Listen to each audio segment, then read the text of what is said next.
you get it? Is it on? Hello there. Welcome to another episode of Taking Over the World with Ed and Aaron. What's up, buddy? That was very soap opera-y. Like It was. Hey, You know what? I felt like Ed McMahon's assistant back in the day on the Tonight Show. Yeah, it felt Ed like McMahon, which was Johnny Carson's. or like you were getting ready to like transition, like 105. What is it? 100.5. Like that station's sweet, right? Never but then listened to this. you never listen to 100.5? No. Dude, it's like the '90s old school rap. Oh, is it? Talking Biggie, Tupac. Oh, dude, it's the jam. But then, like, you ever watching those? You ever listen to one of those and they transition at some point to slow jams? I felt like that's what you just transitioned to, or you were like, or you were like, on the rink now it's gonna be couples skate. I feel like your voice dropped into like, welcome, find a partner, and welcome to couples skate. I kind of feel like that's where you were at right there. Did you want to hold hands through this and couple skate? No, I'm good. Good. I was gonna be concerned if you said yes. No. That is not my desire today. Hear about the new fight? Oh, is this the Mike Tyson? Jake Paul. Jake Paul. Who do you Is think's this gonna really win? going to happen? Yeah. I find it 100% unbelievably Tyson. Tyson wins. It's freaking Mike Tyson. That's I mean, I don't get me wrong. I've seen Jake Paul do some stuff, and I don't know much about boxing, but he looks legit in the way he trains. Like, hey, have at it. He looks like, looks like a good dude. But freaking Mike Tyson. Like, I don't care how old the guy is. He has been a professional boxer, heavyweight champion of the world. He bit a guy's ear off. I'm not betting against Mike Tyson if I'm putting money down. How much would it take for Mike Tyson to punch you once in the face? No, I don't know. I don't, because How much money would that cost? you're talking a lot. Not because I would be scared to be punched in the face by him. Well, yes, I would. I would be scared to be punched in the face. Okay, let's get that straight. But I mean, the guy's name is Iron Mike Tyson. Like, if he like you're talking like he just gets the haul off and whoop you one. Yeah, just one shot. Dude, I mean, I don't know. I mean, we talking post-medical bills? Because, I mean, you're probably talking... Post-medical. Like, you're talking probably some brain damage. I mean, you're definitely knocked unconscious. You probably got some type of neck whiplash. You're definitely in CTE protocol. Like, I mean, like, you name it, one punch from Mike Tyson is, like, to an average Joe like us, one punch is giving it all of it. All of it. It's like when you go to a restaurant, like, oh, do you feel like American food, Mexican food, Italian food, right? That's like your average. Right. Like, Mike Tyson punches you, like, it's full buffet. You got it all. You're getting it all in one hit, dude. You're seeing Tweety birds and stuff. You're done. Okay. No, so That's what I think. I don't know if there's a safe number. Okay. I think before I got to the number, you'd have to guarantee me with 100% certainty that I my wasn't brain would gonna still die. function and I wouldn't die. Exactly. Then we can talk numbers. Yeah, I wouldn't want to get punched in the face by Mike Tyson. But I hear that the new rules for the fight are having him, like, they're wearing headgear. Yeah, I don't know. See, and I'm like, well, what does that say about Paul? Yeah, Because come on, if you're gonna be a boxer, you don't wear. Come on, how many people did Mike Tyson fight that never wore headgear? I mean, I feel like you got a good point. It is, dude. I mean, you're like, okay, listen, I will box you. I'm a man. And Jake Paul's like, I'll take on Aaron. Like, right. He's macho man, right? Like, if you're gonna go after Mike Tyson, dude, I don't think you can go headgear. No, you have to go. If you want to prove that you're 100% a boxer, Yeah, that's the point. Yeah, you can't. You have to go in there all in and be like, all right, let's do this. Like, dude, kudos. Right. Kudos that you're gonna get in the ring and take this on. Right. But I think if you're like the way that he operates, like arrogantly, and that's kind of his jam, a big showman, that's a tough look to go in there and be like, yeah, I'll fight Mike Tyson, but with headgear. It's like, just don't fight Mike Tyson then. Yeah, that's the first big thing that I was thinking about. I feel like if you're going to step into an arena like that, that would be like, us, like in our world, like stepping into real estate, but just like figuring out a way to half-ass it. Like, I will drive you to the house, but I won't go in the house or open the door. Like, I'll show you where it's at. But it's like, man, if you're going to be it, you got to be all in. Right. Like, you can't, you have to be able to commit to you. And we talked about, staying in your lane. We have the people that it's like, man, we got corner people, we got cut people, we got everybody there for your support. Right. But man, you got to get in the house. I feel like if you get in the ring, you got to do it. You got to be all in. You got to go. Take one, fall over if you need to. Go phantom punch, but I think you can't wear headgear. What about free agency? Well, here we go. Free agency. Okay, so what do we got? We got Steeler country. saddle up. Let's ride. Whatever it is. What's it going to be? No. Iron workers. Let's smash. Like, what's the next thing coming out? I don't know. I feel bad for Steelers. I feel like the Steelers fan don't deserve this. Well, the thing is, right? Because so there's two different people, right? So you have him, right? You have Russell, who has been cut by 2 teams in 3 years, right? And apparently, from what the grapevine is talking about, he's not a great teammate. He's like self-centered. He does his own thing, and he doesn't really participate with team things. That's what they're saying. I don't know the guy personally. That's just what I hear. Flip this, and Pittsburgh is getting him on 1.2 million is what they're paying, and the Broncos are willing to pay him 37 million or 38 million to not be there. It's like the Raiders paying 2 coaches, like 150 million not to coach the Raiders. Right. Like, Well, they're paying a quarterback in essence $38 million not to be in the building. it's a rough look. That's as a player, that's a bad look for you, because what did you do that they're willing to let you go somewhere else and pay your salary just so you're not in the same building? Versus Kirk Cousins. Did he sign 4 years, with the Vikings? $180 million, $100 million guaranteed with the Atlanta Falcons. Oh, really? Yes. You didn't see that? No, I didn't see that. Yeah. I've been busy. So talk about the ultimate Okay. negotiator. He's made over $300 million in his career. Only won 1 playoff game. But he's a great teammate. He's a great leader. And people love his attitude. So, And Atlanta said, I love your attitude so much. I'm willing to. beep, You've beep, made $300 million. beep. Yeah, no. Back that Brinks truck right up. You made $300 million. I'm going to give you an extra $100 million. So you end your career here. They signed him for 4 years. He's 36 years old, so he'll be done by 40. But I'm going to guarantee you an extra $100 million just in case. Man, who do the Vikings get now then? Because Sam Darnold. Because They just signed Sam Darnold. Gosh. Well, the Raiders bulked up their quarterback room, going with Mustache Minshew, Gordon Minshew, like whatever, like gunslinger. Garner Minshew. It's mania, bro. He's a good quarterback. Listen, People love him. Hey, listen, it might be the right town for something like that. That is. But listen, I'm okay with that. Like, listen, if you're gonna go get a quarterback, if he's not the franchise guy, listen, get Gordon over here, Gardner, whatever. Gardner Minshew. Why do you call him Gordon? I don't know. I feel like Gardner. I keep thinking like he's a quarterback, not a Gardner. I thought you were gonna call him Gordon Ramsay. So our quarterback room is Gardner, Minshew, and Farva from Super Troopers, Aiden O'Connell. So we got. I mean, if nothing else, this should be comical. But you know what? Okay, so here's my philosophy on this: is that you got guys like Kirk Cousins, who you're right, we don't know him, right? We've never played with him, but all outside appearances are that he's a good teammate. He's a good dude. He seems to put the team first. He gets the job done for the most part. He's effective. He's above average. Exactly. He's not out there, me, look at me. Right. And I'm not saying Russell Wilson's a bad quarterback. He's obviously won a Super Bowl, right? He won with Seattle at least one, right? He went to 2, lost 1, won 1. Right. That was the pick of when they wouldn't give it to the beast mode Marshawn. Correct. Right? Correct. So obviously he's good at quarterback. Let's not take that away from him. But somehow during his time, as he's gotten later in his career, either he failed to change. He failed to adapt to the new way of the NFL, the new coaching style, the new systems, right? And we've talked about system quarterback, system job, system agents, right? Right. And he's like, nope, I'm good. And now, granted, he's living a pretty sweet life, nice, cushy life, but I think that's where it becomes, legacy-wise. Right. What's his legacy? Is he going to be known as a quarterback from the Seahawks that won a Super Bowl? Or is he going to be known for the quarterback that kept getting cut and somebody paid him $38 million to leave their facility?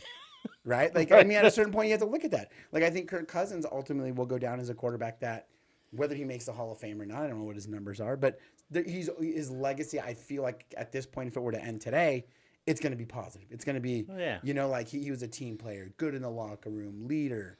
And I don't know dancing on a plane without a shirt, with the gold chain on, and like that's his thing. And the last thing we're going to remember about dangerous Russell Wilson is telling the Bronco fans, "Let's ride."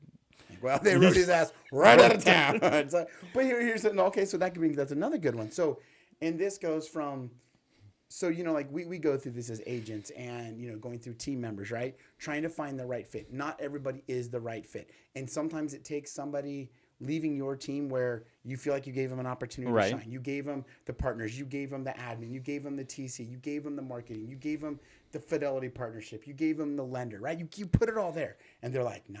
I got it, though. I got it. I've closed 2 deals this year. I've got it now. Right. And so they become more about me, and less about the system. Quarterbacks, right? And so now you get a guy. And so my point is they go to another team, or they're like, I can go on my own now. Or, and then what happens to those people? I'd say 90%, 95% are either out of the industry within a year, or they go find another team, which basically is doing the same thing. But now all of a sudden the grass is greener on the other side, right? Like the grass is green where you water it, man. Like, so if you would have stayed there and just watered it, you would have been 2-3 years ahead of where you are now. But definitely. You take that right example. It's like now you go to, a quarterback who came out of college as a number 1 overall pick. Everybody was a little concerned about his attitude, his arrogancy. I was at a convention when this quarterback came out, and the keynote speaker was Steve Young. And so Steve Young finished his speech, and he was like, anybody questions from the audience? And I don't know, a few thousand people there, right? Someone goes, who do you take with the number 1 pick in the draft? Right? And so Steve Young goes, and that was, and I can't remember exactly who was in his class, but he goes, I take Baker Mayfield. So, Baker Mayfield. Where I was going. I forget. There was a couple other big names in his class. And somebody let me know who it was, right? Obviously, I can't remember it. But I was always kind of like, I kind of like Baker Mayfield. Out of that position, a little arrogance, a little, hey, like somebody's got to lead the troops. To be a passive attitude quarterback is rough too. But now you look at this guy who came out on fire, kind of fell off, then was almost out of the league. Then he goes and plays for the Rams, resurrects his career when Stafford gets hurt. Now goes and signs with the Bucs last year. Has a pretty good for a minimal salary. And he goes out there and he goes, listen, I'm going to prove my worth. And he goes out there, and again, don't know him either, but I got to imagine he won some locker room guys over. I got to imagine he went out there. I mean, he's a guy, dude, you punch him in the mouth, he's getting back up. He's fighting Mike Tyson without headgear. Yeah, oh, definitely. Like I feel like watching him play. I'm a big guy. I like him. Me too. And so I think he's, some people, they have their opinions, but now look, he did the same thing, right? Tampa Bay's like, listen, who are we going to go get? We can go draft a guy who's played college football and take our chances there and back up the Brinks truck for him. We can go draft a guy who wants part of the franchise already, who hasn't played a game, didn't even play his bowl game, right? But then they pay Baker. Right? They're like, hey, listen, he got us into the playoffs. He's got, he's got a little fire in him. We know that.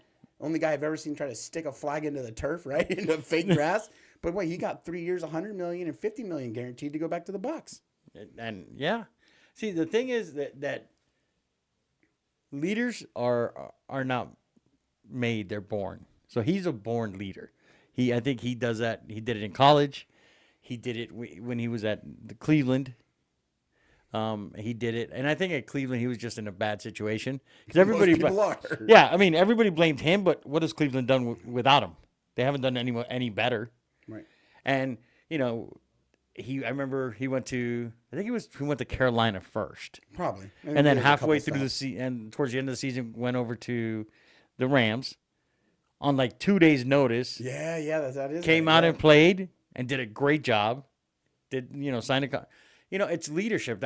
That's why I think they backed up the Brinks truck for Kirk Cousins, is because they got Bijan Robinson. They got Kyle Pitts.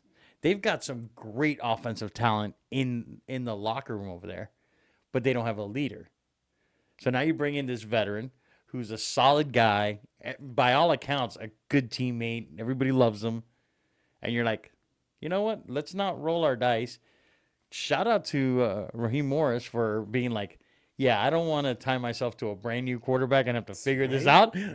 Go back up the truck, bring this guy into my world. And you know what? I don't think that Gardner was a bad choice here. And one of the things that leads me to believe they know something that the rest of the world doesn't is who is AP's mentor for coaching. Is it Marvin Lewis or no? What's his name? Tom Coughlin. Oh, Tom Coughlin. Oh, yes. Okay, that makes sense. They were Tom Coughlin.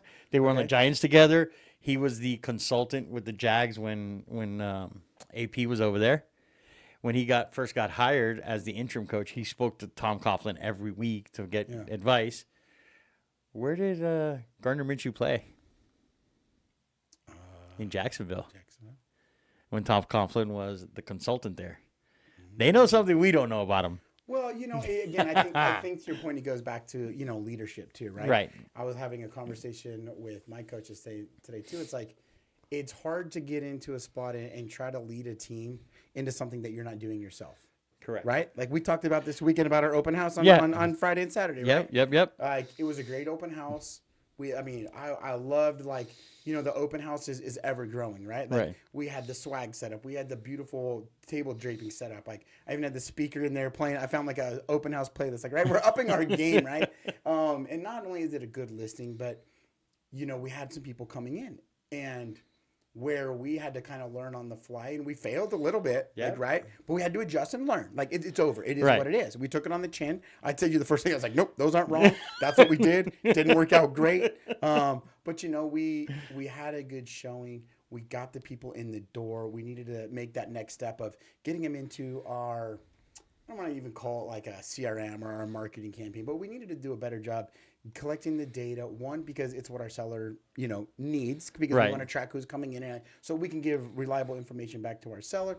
But we got to do a better job of helping the people that are coming in rather than just saying just playing their game, right? We let them kind of throw us off our game plan this weekend, right? And I think that's where the system quarterback, the system coaches, the guys that have been there, right? Like you and I would have different ways right now in how we do an open house. Why? Well, because I've probably done 5 or 6 of them because of just the timing of when I came and when I started and what the market was. With you and your 15, 20 years of experience, you've probably done 290 of them. And you're like, you guys are morons, like, right? Like, follow the system. It's here for a reason. And there's always going to be adaptations. But it's like you start talking about the Shanahans, these coaches that are like this. And now you get AP and Tom Coughlin, talking together. As you bring that up, it's like, okay, now they've got the leadership team in. And it's like, we don't need those agents that want to be all about me. We don't need a quarterback that's all about me. We don't need the flashiest guy on the field. And I talked to even my 12U baseball team about this. Guy's like, I'm going to tell you right honest, there's better players than you out there. Like I tell them straight up, like, right. But it's very hard to find 10 guys that play as well together as you. Right. Like you kids, you are well above average human beings. They come from great families and they got talent, right? Like I try not to stand in your way on the field, but it's like that will get you so much farther than the Russell Wilson, the one-man quarterback, if that's the case, right? That's why you bring in Kirk Cousins. And for them, to your point, maybe that's what Tom Coughlin saw. He's like, listen, this guy can make the throws. He's smart enough. He pays attention in the room. We don't have to have a clause in his contract that says he's not allowed to play Fortnite when the new release comes out, right? Like, dude, is Gardner Minshew the flashiest quarterback on the planet? No. But, okay, neither is Brock Purdy. No. And I'd say that's working out pretty good. So, again, you talk about the system. Everybody wants to knock the system like it's a bad word. Everybody wants to knock the word like profit, making money, like they're bad words. It's like, why can't we tell people I'm doing this? Part of it is to make money. Like, yes, I'm here to take care of you, but I take care of you and I make money because I'm good at what I do. Right. Like, I just feel like sometimes there's that association negative, like, oh, well, you're going to make money. Well, yeah, that's my job. That's what I do this and for. I hope you understand, like, that's why you've hired me. So, yes, I'm going to get paid, but the value that I bring is going to be well worth that payment, whatever it is. Right. So I totally agree with you. And it is. We have to constantly learn and grow and figure stuff out because that happens. Mm-hmm. I mean, Gardner's now going to be in his 4th probably system since he's been in the NFL. Kirk Cousins is going to be in his 3rd because he was with Washington for years and he was at Minnesota, and now he's in Atlanta. But a leader just says, okay, we adapt to it. Let's figure it out. Now let's go forward on what we're gonna do. But I think that as like agents, right? So we're constantly looking for how do we do things better. And as a leader, right? I think part of being a true leader is not saying, hey, we're gonna do it this way and only this way. Right. Right. We have different ways to do things. We're gonna learn. We're going to adapt. We're going to change things up. Let's see what's a better way to do things. And sometimes you take a step back trying things out. But then in the long run, you go forward. So I think that we as real estate agents, right, our goal is to help people. Right. right? And whether it's buy their first home, buy an investment property, buy a second home like you're helping somebody now, or just figure out what they want to do. Sometimes it's now's not the time to buy because they're not going to be able to afford it. I think what we do is try to educate them and teach them. And then we like getting new agents and bringing them on and saying, okay, this is how we've seen the system works. I was talking to somebody yesterday in our office, and she had 37 agents on her team. Mm-hmm. Now she's down to 10, and she's going to go back up to like 50, she says. But it's the same thing. There's a system. Just follow the system. If you follow the system, it's going to work. Yeah, and I think it's all, it's that attitude, it's that mindset. Like sometimes you just got to wake up and put the Timberlands on, right? You have to. Hey, listen, when I saw those babies working today, I knew it was game on, right? It's time I to saw work. the fit. I knew it was happening today. But and I think that is the case, is that sometimes people are so, their mindset is like, I got to be successful now. I got to be successful now. I got to be. And then trust me, I'm guilty of it. Like, I want to be successful now. I want to be successful now. But it's sometimes, like, there's a difference between the quick fix and, building something that's going to withstand, right? Right. Because, we saw the quick fix when in 2020, right, when agents flooded the market and, it was like, oh, you need to sell a house? Great. I passed this exam they gave me. I'll snap a couple pictures with my iPhone and look I got you 5 offers. Oh, okay, you did not. Like, they were benefiting off the system at that point on the market, the way that it was operating. And now you see the people that couldn't do that are falling off because they were all built short term, quick fix. Like they're the same people that are buying the like you'll lose 10 pounds if you eat this pill, we got, like the cardboard signs. I Right. took a picture of the cardboard sign at the corner the other day that says home value, this or that, or call now. Like we got to fix her up for you. Right. I'm like, okay. Like, I mean, I used to drive by those all the time and be like, I wonder what those are about. And like the more I'm like, so I took a picture of it. Now every investor that texts me, hey, do you have any homes that are in their original state? Now's their creative word. Right. I sent him a picture of that. I'm like, nah, this guy does though. Because it's like some of these people, I get that everybody's trying their own strategy, but it's like the way that we're trying to build things is that long-term, beneficial, family oriented, like we have a good time, we joke, but at the end of the day, like we have each other's back, right? Do we have to continue to fine tune and get better and learn from each other? Yeah. Like we all have different experiences and different ideas. And like you said, like one thing we started doing last week, getting the whiteboard back out, putting an idea on the board, brainstorming off that, because there are so many different ways to evolve. And the real estate's changing, the world's changing, and it's the people that continue to be stuck in their way that don't want to be the system quarterback or the system agent because they know a better way. Okay. Good luck. But I mean, at the end of the day, it comes down to prospecting, building relationships, and, results. Results is the number one thing. Yeah. Right? But results come from building your database, from talking to clients, from building those long-lasting relationships. Like, I went to dinner last week with a client. Sold them their house. I've been at their house twice for dinner. Great people. And I realized I'm like, you know what? I need to step up my keep in touch game with people. Because I'm not really good at that. I keep in touch with investors all the time because we're always talking about the next deal. But regular homeowners, I do a really bad job. So I'm doing like, okay, I need to start handwriting note cards to everybody. I have to. Because they need to understand that they still, because they all call me and I get excited when they call me. I get super happy. I get excited, whether it's business or it's just, hey, let's go have lunch. Let's go have coffee. Let's whatever. I still get excited because I like 99% of the people I work with. There's every once in a while there's one you don't like, but for the most part, 99% of people I love working with them. I had a good time. We did a lot of things together and it was fun. But then I realized, wow, I'm not doing my job because I'm not keeping up with them.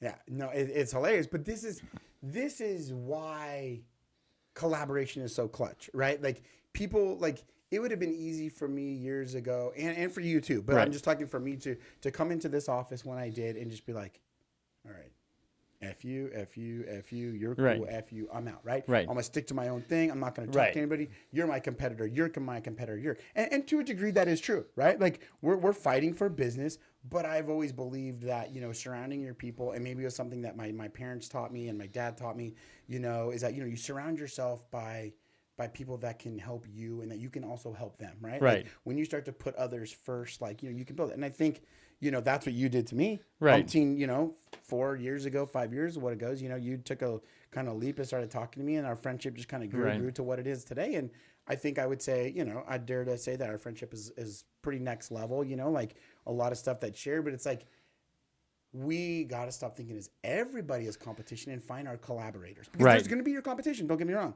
But just what you said is that's like, your note cards, keeping in touch, that kind of stuff. I feel like that's where a lot of my business is, right? Because I haven't been in it as long as you to know that. Right. But so like I do handwritten cards, the postcards, the keep in touch. But now my problem is getting that outside of that business, right? The crushing an open house, the prospecting, the following up, like the internet leads, those kind of calls. That's not my strong suit, right? Where you that's where my strong suit is. That arena, right? That's what my strong suit is. Like you are always, go getting that, like in such a positive way. Like you're not afraid. You're not afraid. Right. Where I think sometimes I'm like, okay, brake pedal, focus here, and you're just like, 100 miles down the road, you're like, got you. But always to the point where you're taking care of their needs. Never where you're rushing them or going 100 miles an hour to get them out of your way. But it's like you're always going there in progressive. So it's my whole point was that it's funny to see. Even us as collaborators, we learn a lot from each other because I'm more that style where you're more go out and get it and generate. That's the thing is, right? So I talk to people here and people are like, oh, I do 90% of my business is my sphere of influence. People that I know, people that I've done business with, people that refer me to other people. And they're like, where does yours come from? And I'm like, mine's randos. Like, they register online. I call them. I build a relationship with them while we're talking. I figure out what they need and I help them. And then unfortunately, then I help them. And in my mind, there's somebody else that needs my help. Right. I feel like, but that's your personality style. Right. But I hate to compare it to this. Jesus Christ? No, not Jesus Christ. No, like Superman. Yeah, there it is. The next person needs your help, right? I agree. I rescued you. I put you down. Now I'm going to go rescue the next person. That's the way. When you said you rescued you, were you talking to me? No. Because I kind of feel like you did, though. I kind of feel like you did. I was okay. I was okay with it because I was like, I need that. Who's up there? Who's there? And you're just like, over here. Now you're good, right? Like, so I do. But that's your personality. That's my personality. You are I don't know, you call it rescuer, superhero, you're constantly helping the next person. That it makes sense of what you're saying, right? Where I'm more focused on like, okay, let me just take care of the people that are in my boat. There's like 10 people over there floating, like help me too. I'm like, I gotta take care of the people in my boat, right? Like you're like, we're fine, we got more. Come on. Then how many people are there? I don't even know. I'm just looking that way, right? Like. So that's fun. It's like, because you're always looking out there to bring more people into the boat. And I'm always like, everybody in the boat, are we okay? How we doing? Like, right? Like, you're the pilot on the plane, picking up more people. I'm the flight attendant, making sure everybody's got peanuts and snacks and drinks, taking care of it, right? Like, I mean, that is a perfect analogy. Like, we're driving by. I'm like the crane picking up people on the plane, and you're like, peanuts, pretzels, water. Do you need anything? But the point is, it's like everybody has like that is a tough part of the job. Like when you get on a plane, I damn near say like being a flight attendant, that's got to be the hardest part. Like the flying these days, man, they got autopilot, they got all that stuff, but you got to stay focused, and you're ultimately the head of the plane. But man, like in that work in that flight attendant area where now you got all these passengers and nobody's ever happy, and you're doing all this maintaining. I ordered a Coke, not a Pepsi. Like, but you didn't tell me what products you had. I'm like, I just need more tequila, please. Like this plane's going down. I know it. I can't see the pilots. Nobody gave me a parachute. Oh, jeez. All right, so for this week, you try to find randos, and I'll try to keep in touch. I'll tell you, my goal this week is to go out and crush another open house. That's where I'm getting. We go. I've upped my game a little bit. I think there's a lot of randos, people seeking help that I think would really benefit from what we have going on. And that is my goal, to make sure that we get to help those this week. Well, let's get it done then this week. Buddy. All right, brother. Keep our plane on path. Yes. You Let's keep keep it on path. people in. I'll keep passing out peanuts. Yeah. We got to get them with our logo on them.